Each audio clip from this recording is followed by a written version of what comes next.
சட்டத்திற்கு புறம்பாக நீதிமன்ற தீர்ப்பை மீறி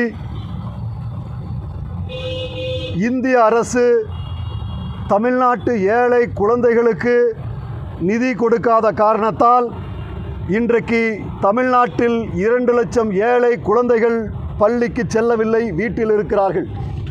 இந்த மாபெரும் குற்றத்தை செய்த நரேந்திர மோடி அவர்கள் இன்றைக்கு தமிழ்நாட்டிற்கு வர இருக்கிறார்கள். அவரை வன்மையாக கண்டிக்கின்றோம். ஏழை குழந்தைகளினுடைய கல்வியை அழித்துவிட்டு நரேந்திர மோடி அவர்கள் தமிழ்நாட்டில் நுழையக்கூடாது. இதை நாங்கள் வன்மையாக கண்டிக்கின்றோம். நீதிமன்றம் தீர்ப்பளித்து விட்டது. கட்டாய கல்வி உரிமை சட்டம் என்பது வேறு, புதிய கல்விக் கொள்கை என்பது வேறு. புதிய கல்விக் கொள்கையை அமுல்படுத்தவில்லை, இதிலே கையொப்பமிடவில்லை என்ற காரணத்தை கூறி பணத்தை கொடுக்காமல் இருக்க முடியாது என்று நீதிமன்றம் தீர்ப்பளித்து விட்டது. நீதிமன்றம் தீர்ப்பளித்து 50 நாட்களுக்கு மேலாகின்றது. ஆனால் இன்னமும் மத்திய அரசு, நரேந்திர மோடியோ கல்வி அமைச்சரோ இது குறித்து எந்த பதிலையும் பேசவில்லை. நான் கேட்குறேன், இந்த குழந்தைகள்லாம் பள்ளிக்கூடம் போகாமல் வீட்டில் இருக்க தமிழ்நாட்டுக்கு எதுக்கு வர்றீங்க? இத்தனை குழந்தைகளுடைய வாழ்வை அழித்துவிட்டு தமிழ்நாட்டில் உங்களுக்கு என்ன வேலை? ஒரு சண்டை நடந்தால் கூட, ஒரு போரில் கூட குழந்தையை கொல்ல மாட்டாங்க. ஆனால் நீங்கள் மத்திய அரசு, மாநில அரசாங்கத்துக்கிட்ட இருக்கக்கூடிய பிரச்சனையில் ஏழை குழந்தைகளினுடைய கல்வியை நாசமாக்கி விட்டீர்கள். 2 மாதமாக அந்த குழந்தைங்க பள்ளிக்கூடத்துக்கு போகல. நரேந்திர மோடி அவர்களே, கல் நெஞ்சக்காரரா நீங்கள்? ஏழை குழந்தைகளினுடைய கல்வியை அழித்துவிட்டு தமிழ்நாட்டில் உங்களுக்கு என்ன வேலை?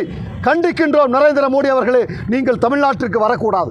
நீங்கள் எத்தனையோ பிரச்சனையில் உங்களுக்கு மாநில அரசாங்கத்துக்கு இருக்கலாம், எதில் வேணாலும் பணம் கொடுக்காமல் இருக்கலாம். ஆனால் குழந்தைகளினுடைய கல்விக்கு பணம் கொடுக்காமல் இருக்கிறது எவ்வளவு பெரிய அயோக்கியத்தனம், அவ்வளவு கல் நெஞ்சக்காரராக நீங்கள் இருக்கிறீர்கள். வன்மையாக கண்டிக்கின்றோம். தமிழ்நாட்டினுடைய பேச முடியாத அந்த லட்சக்கணக்கான குழந்தைகளுக்காக மறுமலர்ச்சி மக்கள் இயக்கம் இன்றைக்கு சாலையிலே போராடி கொண்டிருக்கின்றது.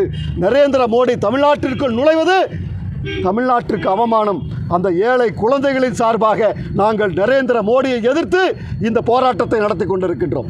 தொடர்ச்சியாக நீங்கள் மட்டுமே தான் போராட்டம் நடத்திட்டு இருக்கீங்க.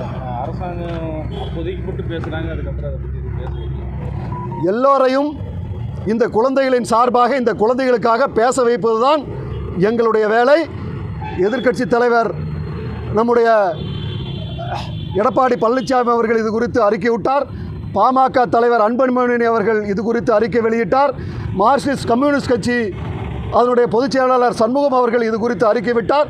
பல அரசியல் இயக்கங்கள் அறிக்கை விட்டிருக்கின்றன. இது குறித்து பல அரசியல் இயக்கங்களுடைய தலைவர்கள் தெளிவாக பேசியிருக்கிறார்கள்.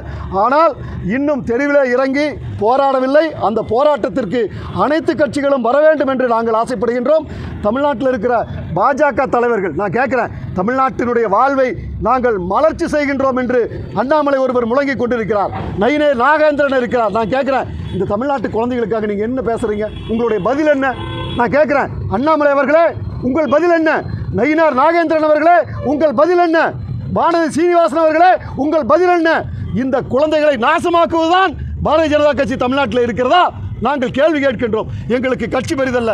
தமிழ்நாடு முதலமைச்சரும் இதிலே தலையிட வேண்டும். இங்கு இருக்கின்ற அனைத்து அரசியல் கட்சிகளும் இந்த குழந்தைகளுக்காக பேச வேண்டும் என்பதற்காகத்தான் நாங்கள் இந்த போராட்டத்தை நடத்தி கொண்டிருக்கின்றோம்.